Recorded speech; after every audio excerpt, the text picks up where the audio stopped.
kind of random, but Giuliani mentioned you on Kimmel's 6-minute mark. Giuliani? Rudy Giuliani? What? Rudolph Giuliani knows who I am? Are you joking? America's mayor, Rudolph Giuliani? That's weird. Do you know who Sam Piker is, Ted? Sam Piker I do not.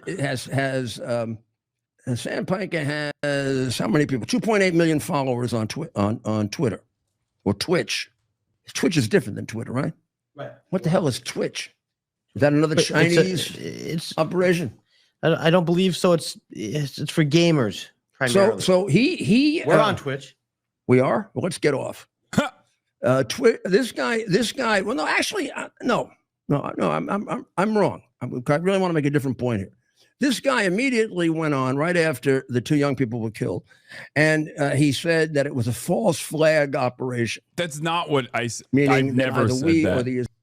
Okay, to be fair to Rudolph Giuliani, he is 700 years old, so I can't even fault him for being duped by the dumbest kind of propaganda. That's great though. I love people who are just completely devoid of a brain. You know, Jake Tapper, Rudolph Giuliani, New York Post writers, people who write for Fox News. You know, all of these guys were like, yeah, he's definitely said it was a false flag. I never did. I said the exact opposite. I never said it was a false flag. I don't believe it is a false flag. It is it's one of the strangest ways of criticizing my commentary. You could be like, oh, he likes that this happened or something. You know what I mean? You can lie about that. Why the are you lying about the dumbest thing? Israelis really killed these kids. This is Hasan Piker, and he was taken off Twitch. But then he was reinstated in 24 hours, and now he's gloating. He's I lived, bitch, he said. Now he's looking at my Twitter post. Ethan Klein has found another ally. another ally from the most likely places that he is securing allegiances from has entered the fold. Wait, we have to find that stream. We need to see what else he said about you. I assume he's talking about how I'm like anti-Semitic or something. That's the difference between you and your legion of haters. You will call balls and strikes. Yeah. Incredible stuff. Also, both me and Rudolph Giuliani are 9/11 guys in very different ways. So we already were in the same 9/11 cinematic universe. I don't think Rudolph cares about anti-Semitism after famously saying Jewish men have small cocks because they can't use them after they get married. Yeah. Or my favorite, Rudy Giuliani did my favorite type of anti-Semitism because it was one that I had never heard before. And I don't think anyone will ever say it before or after this sentence was uttered. Remember when he said, oh, Moses parted the Red Sea? Who cares? So many other people have done that. I have never heard anyone say that before. That is a completely new and unique thing that Rudolph Giuliani came up with. It was amazing. It comes with the recognition that Moses actually parted the Red Sea, like literally, okay? Taking that literally, and then simultaneously claiming that it has happened many times over and that it is not a big deal. You have to have the best mind to be able to say something like that. It is one of the funniest things. Oh my God. Get over Passover. It was 3,000 years ago. Ex-New York City Mayor Rudolph Giuliani tells Jews. Giuliani is accused in the complaint of disparaging Jewish men's penis sizes and commenting about the freaking Arabs and Jews. But of course, he's a massive supporter of Israel, so obviously nobody cares about this kind of thing.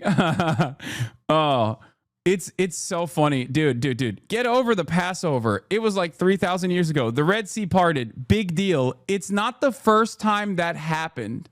I'm sorry. When has that ever happened?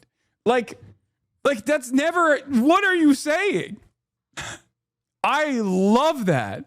I love that because it implies that Moses did literally part the Red Sea, okay? But also, it is a frequent occurrence. it's a frequent occurrence and not a big deal. Come on, man. He's like, it happens once a year, guys. Calm down. Big whoop. Them pushing this button so hard makes me think it's a false flag, though. I didn't before. No, this is an act of desperation from people who really, really want to like maintain some kind of like Israel is still good, guys. But as I've said before, it is very difficult for Israel, even post October 7. It has always been very difficult for Israel to bring forward like cool people that will defend Israel on the timeline. And that was when people's like feelings towards Israel and Israel being a victim was at its highest level. And the only people that were like, you know, joining in on the fun and immediately running with like, we must kill all of the Arab population. We must cleanse the lands of all the Palestinians, which is not a real nationality. It was like the Amy Schumers of the world and the Michael Rappaports, right? Like it was never like someone who is a super famous individual or someone who has like a lot of like they couldn't get an actor, like a top billing actor or director or someone like that to come out and aggressively defend Israel. And that was when Israel had the most amount of I guess, positive media coverage coming out. Since then, it's over, right? Like 19 months of genocide, ain't nobody's coming out to defend Israel at this point. So the last remaining people who will defend Israel at this stage are the likes of Rudolph Giuliani, you know, a couple New York Post writers, the Free Press, Barry Weiss. That's it. They're cooked. So not exactly a good time to be a defender of Israel. I guess the only guy they can get is like, the only guy that has like somewhat of a platform is Ethan Klein, ironically enough. And even his perspective is so carefully crafted where like most people who are pro-Israel don't even want to entertain what he's saying or promote him because he keeps saying in an effort to defend his position that Israel might be doing a genocide. And that's a bridge too far for everyone that wants to defend Israel. So even though he attacks all of Israel's, all of the people who are critical of Israel, he still takes this like both sides position, even though he hyper focuses on the Palestinian side. He still says like, yeah, you know, I don't really like settlers. They're valid military targets. It's a genocide when my wife is not around. It's just a war when she is around. Because of that position, like even the Hen Mazigs of the world can't necessarily like actively defend him with regular frequency. So that's it. That's the best you're going to get out of people. Just like someone who has been on an extended crash out for the last 19 months. And Rudolph Giuliani and I guess John Fetterman, whose brain literally leaked out of his ear. Did you ever think in your life that Rudy Giuliani would be talking shit about you on a live stream? Yes. This is Seth Rogen. I mean, this is a very famous conversation back and forth between Seth Rogen and Mark Maron about like Israel. It's Jewish person in America. It's awesome. They're probably here because someone tried to kill their grandparents not that long ago, and we should be in Eastern Europe. And it would be nice to live somewhere that was not a part of the Christian apocalyptic. I mean, this is also way before October 7th. This is like years ago. Seth Rogen talking about like how he realized that maybe it's not. Hold on.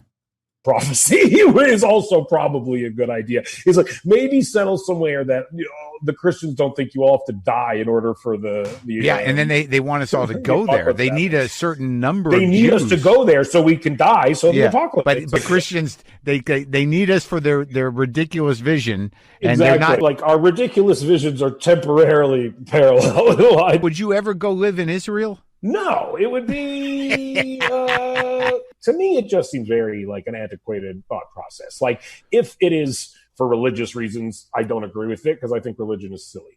If it is for truly the preservation of Jewish people, it makes no sense because, again, you don't keep something you're trying to preserve all in one place, especially when that place has proven to be volatile, pretty volatile. And I also think that as a Jewish person, like, I was fed a huge amount of lies about Israel my entire life. You know, they never tell you that. Oh, by the way, there were people there. They make it seem like it was just like they're sitting there. It was like the fucking doors open. Hours for the taking. Yeah, like it literally. They forget to include the fact to every young Jewish person, basically, like, oh, by the way, there were people there. Well, they just want to make sure that you are frightened of your own survival to the point where when you get old enough, you will make sure that that money goes to Israel and that trees are planted and that you always speak highly of Israel and Israel must survive no matter what. I think, like, for Jewish people, especially who are thought, you know, who view themselves as progressive and who view themselves as analytical and who view themselves as